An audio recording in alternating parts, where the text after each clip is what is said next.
সবাইকে প্রীতি ও শুভেচ্ছা জানিয়ে আজকের ভিডিওটি শুরু করছি। আজকের ভিডিওটি রথযাত্রার উপর। রথযাত্রার পেছনে কী কারণ বা পুরাণের ইতিহাস রয়েছে তাই বলবো। সাবস্ক্রাইব করুন, মোটিভেশন বাড়া। কুরুক্ষেত্রের যুদ্ধ শেষ। ভীষ্ম সরসজ্জায় শুয়ে আছেন। গান্ধারী বুদ্ধিমতী জ্ঞানী সতী সাধ্বী স্ত্রী। তিনি একবার ভাবলেন যে রণক্ষেত্রে দেখা করে আসি বিশ্বের সাথে, আবার কুরুক্ষেত্রটাও পরিবেশটাও জানা হবে। তিনি যথাবিহিত ব্যবস্থা নিয়ে রণক্ষেত্রে উপস্থিত হলেন। পরিবেশ দেখতে পেলেন নারকীয়। আত্মীয় স্বজন মরে পড়ে আছে, পশু পাখিতে খাচ্ছে, দুর্গন্ধ এক নারকীয় পরিবেশ। তার মন হতাশায় ভরে গেল। একদিকে বন্ধু বান্ধব আত্মীয় স্বজন রাজন্য বর্গ বীরেরা মাটিতে লাশ হয়ে পড়ে আছে। তিনি তার মনের স্থিতি হারালেন। তিনি মনে মনে শ্রীকৃষ্ণের উপর ক্রোধিত হলেন। তিনি ভাবলেন শ্রীকৃষ্ণ এই যুদ্ধকে থামাতে পারতেন, তিনি থামাননি কেন? তার রাগ ক্রোধ দ্রুতভাবে বাড়তে লাগলো। তিনি অভিশাপ দিলেন শ্রীকৃষ্ণেরও যেন অপঘাতে মৃত্যু হয়। তিনি সতীসাধ্বী নারী, তিনি বুদ্ধিমতী জ্ঞানী সৎ, সবসময় ধৃতরাষ্ট্রকে সৎ পরামর্শ দিয়ে এসেছেন। তাতে তিনি পুত্রের লাভ লোকসান দেখেননি। স্বামীর অসুবিধা হবে কি হবে না তাও তিনি দেখেন। এই সৎ নারী অভিশাপ তো লাগবেই। 36 বৎসর পর শ্রীকৃষ্ণ বেদের হাতে নিহত হলেন। জরা নামে এক বেদ তাকে মৃগ ভেবে তীরবিদ্ধ করল। শ্রীকৃষ্ণ সেখানেই মৃত্যু হল। তখন দ্বারকা যাদব শূন্য হয়ে গেছে। প্রবাস তীর্থে সবাই মারা গেছে, বলরামও মারা গেছে। নিজেদের পরস্পর যুদ্ধ করে তারা মারা গেছে। এই মানব শূন্য দ্বারকাতে শুধু কে তার দেহ চিতায় তুলবে এই ভেবে সবরা বা অর্জুনকে খবর দিল ইন্দ্রপ্রস্থে। অর্জুন দ্রুত সুভদ্রাকে নিয়ে এলেন। তিনি সুভদ্রা শ্রীকৃষ্ণকে শায়িত দেখে তিনি শোকাহত হলেন এবং সেখানেই প্রাণত্যাগ করলেন। অর্জুন 2 চিতা জ্বালালেন। সুভদ্রা ও শ্রীকৃষ্ণের অর্ধদগ্ধ হতেই সমুদ্র তাকে ভাসিয়ে নিয়ে গেল। অর্জুনের আর কোনো কিছু করার নেই। তিনি দারু কাণ্ডে 2টো অস্থি পেঁচিয়ে বেঁধে দিলেন। শ্রীকৃষ্ণের ইচ্ছা ছিল, অর্জুন জানতেন যে উত্তরাঞ্চল থেকে ভারতের পূর্বাঞ্চলে তার পূজা হবে, স্তুতি হবে, তিনি নীল মাধব নামে পরিচিত হবেন। শ্রীকৃষ্ণ অর্জুনেও জানতেন বিশ্বাবসু নামে এক শবর এই অস্থি দারু ব্রহ্ম খুঁজে পাবে এবং সেই নীল মাধব নামে তার পুজো শুরু করবে। বিশ্ববসু যথাসময়ে সমুদ্র উপকূলে এই দারু বিগ্রহ দেখতে পেল, তাই সেই শ্যামসুন্দর নীল মাধবের পূজা শুরু করল গভীর অরণ্যে মন্দির তৈরি করে। সেই সময় ইন্দ্রদম্নু নামে এক রাজা নীলাচলে রাজত্ব করতেন। তিনি শ্রীরামচন্দ্রের উত্তরসূরি ছিলেন। তিনি স্বপ্নদৃষ্ট হলেন যে নীল মাধব মন্দিরে আসতে চায়, মন্দির প্রতিষ্ঠা করতে হবে। তিনি বিশ্ববসুর কাছে মূর্তি নীল মাধবকে চাইলেন। বিশ্ববসু তা দিতে অস্বীকার করে এবং মন্দিরে তাকে খুঁজে পাননি রাজা। ইন্দ্রদম্নু তখন কয়েকজন ব্রাহ্মণ পণ্ডিতকে পৃথিবীর বিভিন্ন দেশে পাঠালেন নীল মাধবের খুঁজে। সবাই ব্যর্থ মনোরথ হয়ে ফিরে এলো। বিদ্যাপতি নামে এক পণ্ডিত অসুস্থ হয়ে পড়ল। শবর কন্যা ললিতার তাকে সুস্থ করে তুলল। তিনি শবর মেয়ে ললিতাকে বিয়ে করলেন এবং নীল মাধবের খোঁজ পেলেন যে বিশ্ব বসুর কাছে আছে। রাজা ইন্দ্রদম্ন বিশ্ব বসুর কাছে আবার নীল মাধব প্রার্থনা করলেন। বিশ্ব বসু তার দিতে অস্বীকার করলেন। তখন যুদ্ধের পরিস্থিতি তৈরি হয়। ইষ্টদম্ন আবার দৈববাণী পান, আমি নীল মাধবে পূজিত হব না, আমি দারু ব্রহ্মে পূজিত হব, অর্থাৎ বৃক্ষে পূজিত হব। এই স্বপ্ন আদিষ্ট পেয়ে তিনি আশার আলো দেখতে লাগলেন। তিনিও তপস্যা শুরু করলেন। সমুদ্রে তিনি 3টি দারু বিগ্রহ দেখতে পেলেন, তা নিয়ে এলেন প্রাসাদে। সেখানে বিশ্বকর্মা এসে উপস্থিত। বিশ্বকর্মা বললেন, আমি দারু বিগ্রহ থেকে মূর্তি বানিয়ে দেব, কিন্তু আমি বদ্ধ করে কাজ করব, তোমরা কেউ যেন না বদ্ধ করে খুললে আমি অন্তর্হিত হয়ে যাব। রাজা কিছুদিন যেতে না যেতেই রাজার মন অস্থির হয়ে উঠল। তিনি দেখতে চাইলেন কতটুকু কাজে গিয়েছে।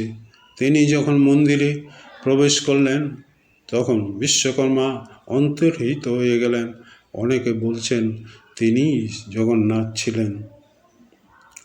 অন্যদিকে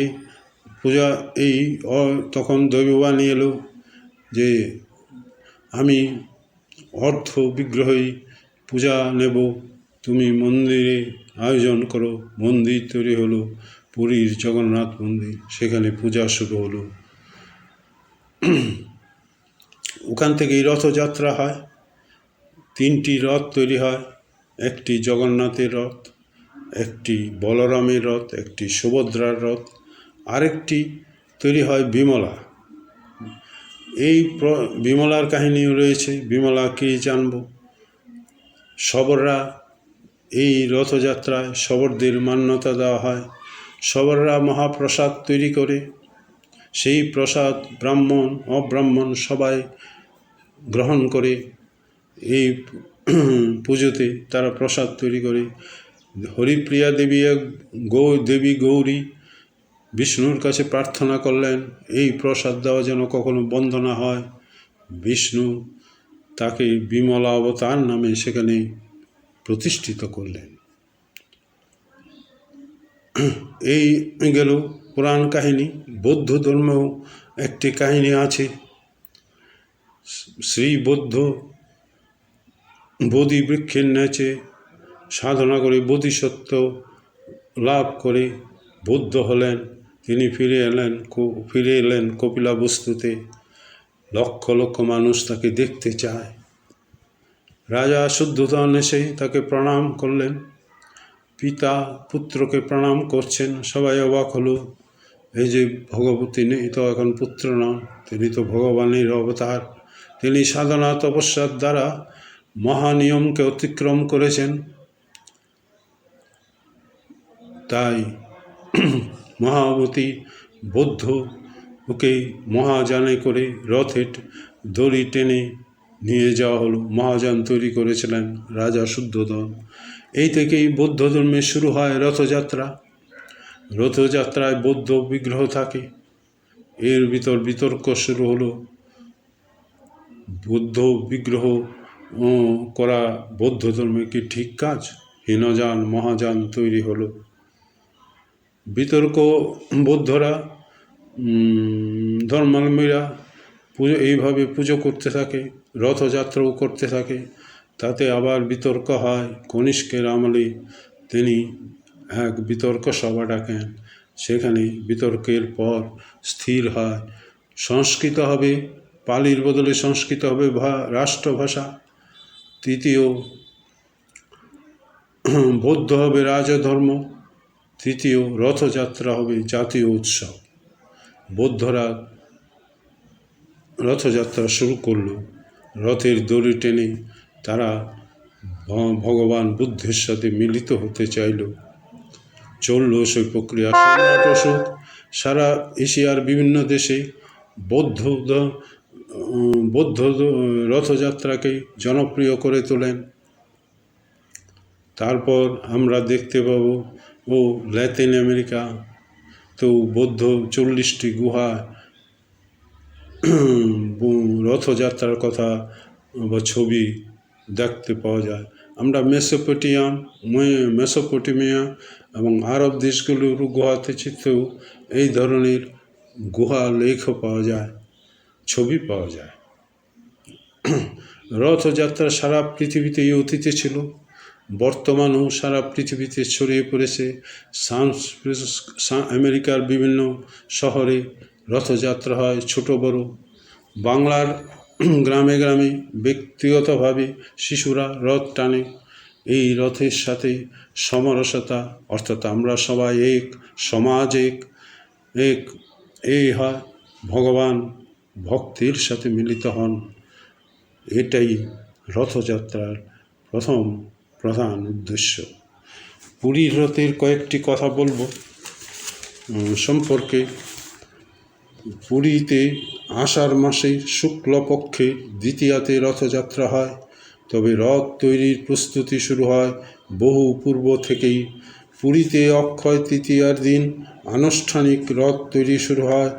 বহু আগে রক্ত, চন্দন আর পদ্মকাষ্ঠ দিয়ে রথ তৈরি হতো, কিন্তু একালে সেই কাঠ পাওয়া যায় না। কিছুকাল আগে 10 পলার ও রণপোলের জঙ্গল থেকে কাঠ আসত। 10 পলার রাজা নিজেই সেই কাঠ জোগাতেন, কিন্তু এখন যোগান দেয় সরকার। পুরীতে রথ তৈরির কারিগর 150 জন, এটা নির্দিষ্ট। তারা বংশ পরায় রথ বানিয়ে যাচ্ছে। রথের মূল কাঠামোর উপর পাটাতন দিয়ে তৈরি করা হয় মঞ্চ, সেখানেই থাকে সিংহাসন ঘর। এর উপর লোহার রড আর কাঠের গুঁড়ি দিয়ে রথকে পুরীর মন্দিরের চূড়ার মতো সাজিয়ে তোলা হয়। পুরীতে জগন্নাথ, বলরাম, সুভদ্রা 3 জনের রথ তৈরি হয় বিমলার। পুরীতে জগন্নাথ দেবীর রথকে বলা হয় নন্দী ঘোষ বা গরুর ধ্বজ। এতে রথের চাকা থাকে 16টি আর তৈরি হয় 832টা খণ্ড দিয়ে। জগন্নাথ দেবীর রথটাই সব থেকে উঁচু। এই রথের উচ্চতা 33 হাত 15 আঙ্গুল।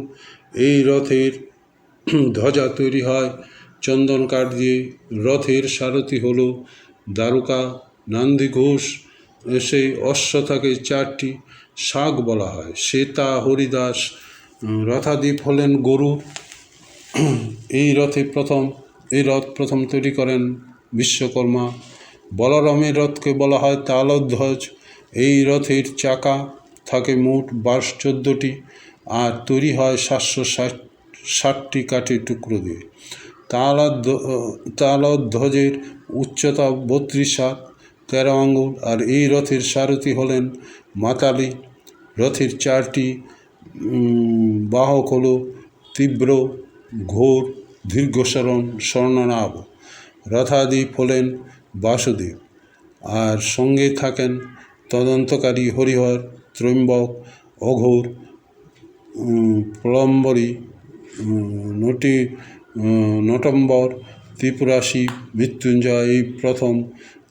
এই রথে প্রথম বানান ময়দানব। সুভদ্রার রথের উচ্চতা 31 ফুট, সেখানে 12টি চাকা রয়েছে। সুভদ্রার রথকে বলা হয় দর্প দলন। এই রথ তৈরি করতে 590টি কাঠের দণ্ড লাগে। রথযাত্রার দিন সুভদ্রার গায়ে থাকে লাল ও কালোয় মেশানো পবিত্র বস্ত্রখণ্ড। দেবী দুর্গা থাকেন রথাধিপ হিসাবে, সারথি থাকেন অর্জুন। এই রথের 4টি অশ্বের নাম রুচিকা, মচিকা, জিতা এবং অপরাজিতা। যেই দড়িতে রথ টানা হয় তাকে বলা হয় স্বর্ণচূড়।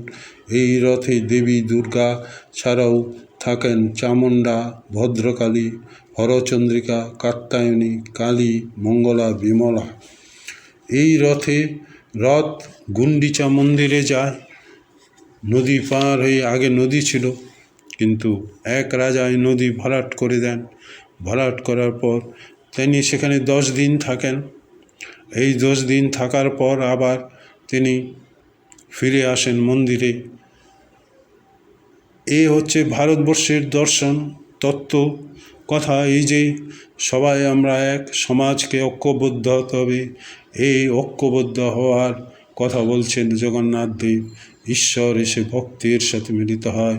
ভক্তই শুধু ঈশ্বরের জন্য মন্দিরে যায় না, এই রথযাত্রা ঈশ্বর ভক্তের কাছে আসেন, রাস্তায় নেমে আনন্দ হয়।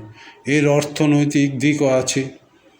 এই রথযাত্রার সাথে গ্রামে গঞ্জে মেলা হয়, মানুষজন দ্রব্য বিক্রি করে, গরিব মানুষেরা, ব্যবসায়ীরা অর্থ রোজগার করে থাকে, রথ তৈরি করে অনেক পয়সা রোজগার করে থাকে। ফুল ফল কৃষিজ দ্রব্য বিক্রি হয়, কৃষকরা একটু বেশি পয়সা পায়।